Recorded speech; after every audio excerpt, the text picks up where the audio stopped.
इसमें क्या हुआ कि नमाज अदा करके उन्होंने नेकी कमा ली, लेकिन उसी वक्त ज़ाया भी कर दी। अब यहाँ ज़ाया कैसे हुई नेकी? कैसे उन्होंने अपने बच्चे को दूसरे तरीके में ना समझाकर मोबाइल थमा दिया, तो उस वजह से नेकी उनके ज़ाया भी हो गई।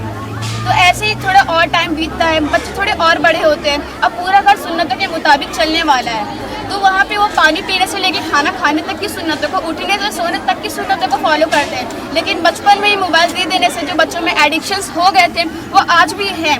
बच्चे उसमें गेम खेलते हैं, अलग अलग चीज़ें करते हैं जिसको माँ बाप देख के पसंद नहीं करते, तो कभी कभी उन्हें कुछ बुरा कह देते हैं और ज़्यादा गुस्से में आते हैं तो बद्दुआएं दे देते हैं। तो अल्लाह ताला फरमाते हैं कि मुझे वो शख्स पसंद नहीं जो अपने बच्चों को नज़रअंदाज करे, उन्हें बद्दुआएं दे, उनके साथ बुरा सलूक करे। फिर ऐसे ही टाइम बीतता है, एक मरतबा उनके घर में मेहमान आते हैं तो वो अपने मेहमान की खातिरदारी करते हैं। वैसे आज के टाइम पे भी जब मेहमान घर में आते हैं हम उनकी खूब खातिरदारी करते हैं, उनका पूरा ख्याल रखते हैं, लेकिन उनके जाते साथ हम उनकी खामियां निकालने लगते हैं, उनके ऐब निकालना चालू कर देते हैं। तो यहाँ पे भी उन्होंने खातिरदारी करके ख्याल तो रखा और नेकी भी कमा ली उनकी खातिरदारी करके, लेकिन उनके जाते साथ उनकी खामियां, पेरेंट्स ने खामियां निकालना चालू की, उन्हीं को देखे देखे उनके बच्चे ने भी खामियां निकालना चालू कर दिया। तो ऐसे उन्होंने खातिरदारी करके, ख्याल रख के, सुन्नतों को फॉलो करके नेकी कमा ली, लेकिन उसी वक्त उसे ज़ाया भी कर दिया। तो ऐसे हमारी नेकियां उसी वक्त ज़ाया हो जाती है जब हम कुछ ऐसा करते हैं। तो वक्त और बीतता है, अब बच्चे उनके बड़े हो रहे हैं, अब वो कॉलेज जा रहे हैं, तो उनकी जो बेटी है वो सुन्नतों के मुताबिक बुर्का पहन रही है और उनका बेटा भी सुन्नतों के मुताबिक दाढ़ी रखता है। अब वो क्या कर रही है, बुर्का तो पहन रही है, लेकिन कैसा मॉडल जनरेशन है, टाइट बुर्का पहनकर उसके ऊपर परफ्यूम लगा रही है, जिससे नॉन महरम देख के अट्रैक्ट होते हैं, उसके परफ्यूम को महसूस करते हैं। तो फिर बाद में उसी हाल में उन्हीं का बेटा भी दाढ़ी रखकर किसी गैर महरम को देख रहा है, गलत सोहबत में रह गया मोबाइल के एडिक्शंस की वजह से। मैंने कहा अभी कि बुरा देखेंगे तो बुरा ही पाएंगे, तो उन गैर महरम को देखना बुरी सोहबत में साथ रहकर। और अल्लाह ताला इस चीज़ में फरमाते हैं, ए ईमान वाले लोगों, अपनी नज़र नीची रखो और अपने नेकियों को इन्हीं छोटे छोटे गुनाहों से बचाओ।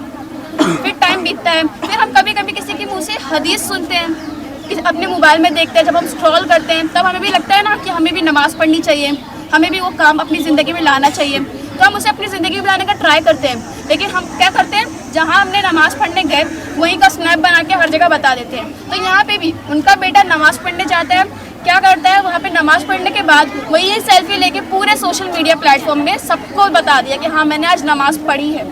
फिर बाद में ज़कात है, फिर हम ज़कात कैसे करते हैं कि एक हाथ, अल्लाह ताला फरमाते हैं ज़कात ऐसे करो कि दाहिने हाथ से दो तो बाएं हाथ को भी पता ना चले। हम क्या करते हैं, ज़कात देते हैं, एक हाथ से देते हैं और दूसरे हाथ से पूरी दुनिया को पता चल जाता है ज़कात दे रहे हैं, मोबाइल में वीडियो बना के पूरे सोशल मीडिया पे चलेगी वो बात।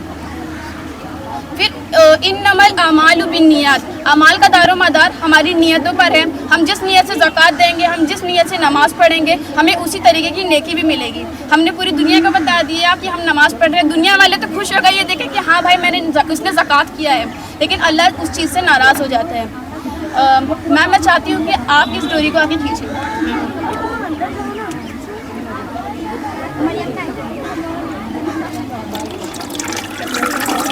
हमारी नेकियां एक ऐसी बाल्टी में डाल रहे हैं जिसके नीचे सुराख है, हमारी नेकियां भी इसी तरह ज़ाया हो जाती हैं ऐसी छोटी छोटी गलतियों से।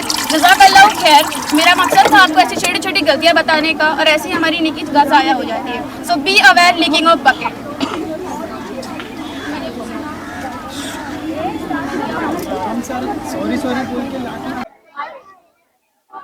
अस्सलामु अलैकुम व रहमतुल्लाहि व बरकातहू। We are from exhibit 7। हमारा टॉपिक है द लीकिंग ऑफ बकेट। इस टॉपिक को हमें हमारे प्रिंसिपल अंजुम सबिया मैम ने दिया है। सबसे पहले तो मैं हमारी टीचर्स को थैंक बोलना चाहूंगी जिसने इस पूरे मॉडल को तैयार करने में हमारी बहुत हेल्प की और हमें गाइड किया।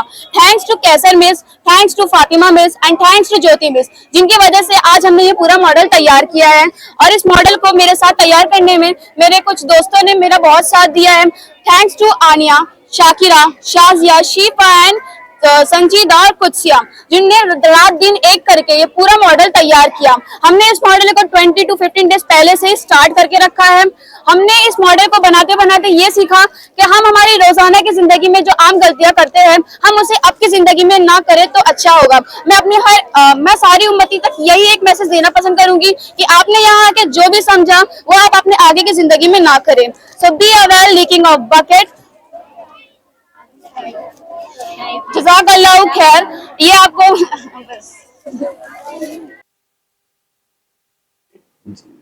अस्सलाम वालेकुम। आज मैं अवामी हाई स्कूल के अंदर विजिट किया।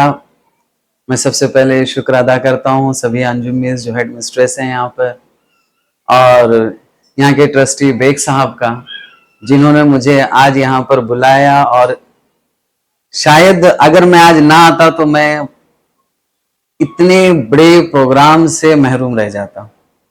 आज यहाँ पर आने के बाद में इस इदारे के अंदर जो दीनी तालीमात हो रही हैं, जो एक दीनी जज्बा दिखाई दिया, शायद मुझे है ना ये चीज पहले कभी देखने का मौका नहीं मिला। और मुझे ये ऐसा नजर भी नहीं आ रहा कि आगे चलकर कहीं पर इस तरीके के प्रोग्राम होंगे। आज यहाँ पर काबिल तारीफ है मैनेजमेंट के लोग, प्रिंसिपल मैडम भी, और सारा स्टाफ, जिन्होंने इतने कम वक्त में इतने खूबसूरत अंदाज में इतने सारी दिन की मालूमात एक एग्जीबिशन के तौर पर दिया, काबिल तारीफ है।